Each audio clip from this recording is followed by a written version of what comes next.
Welcome to No Kids TV.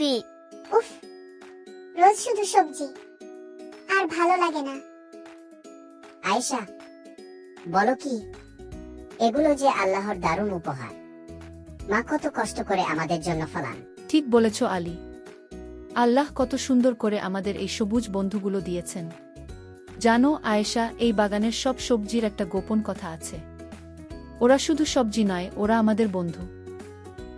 গোপন কথা? সবজি আমাদের বন্ধু কিভাবে? হ্যাঁ, চলো আজ ওদের সাথে কথা বলি। দেখো, এই যে আমাদের মিষ্টি টমেটো। কেমন আছো তুমি মিষ্টি বন্ধু? আলহামদুলিল্লাহ, ভালো আছি।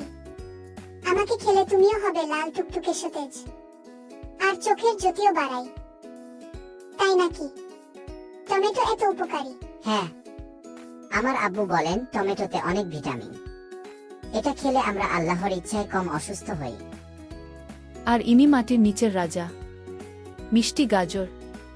কেমন আছো বন্ধু? আলহামদুলিল্লাহ, আমাকে খেলে দৃষ্টিশক্তি বাড়ে, ত্বক উজ্জ্বল হয়, রোগ প্রতিরোধ ক্ষমতা বাড়ে, হৃদরোগের ঝুঁকি কমে।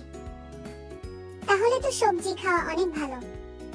এখন থেকে আমি সব সবজি খাবো ইনশাআল্লাহ। মাশাআল্লাহ, এই তো চাই। সবজি আল্লাহর উপহার। এটা সুস্থ থাকতে সাহায্য করে, যাতে আমরা ভালোভাবে ইবাদত করতে পারি।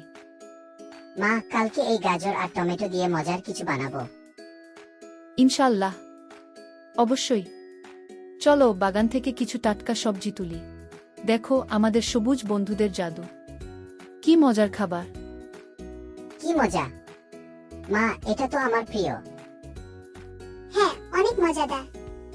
আর জানি এটা আমাকে শক্তিশালী আর সুস্থ রাখবে। আলহামদুলিল্লাহ। যখনই আমরা আল্লাহর এত সুন্দর খাবার খাই, তার শুকরিয়া আদায় করি। আলহামদুলিল্লাহ। আলহামদুলিল্লাহ। তাহলে ছোট্ট বন্ধুরা, আজ থেকে আমরা সবাই সবজি খাবো, সুস্থ থাকব, আর সবসময় আল্লাহকে ধন্যবাদ দেব ইনশাআল্লাহ।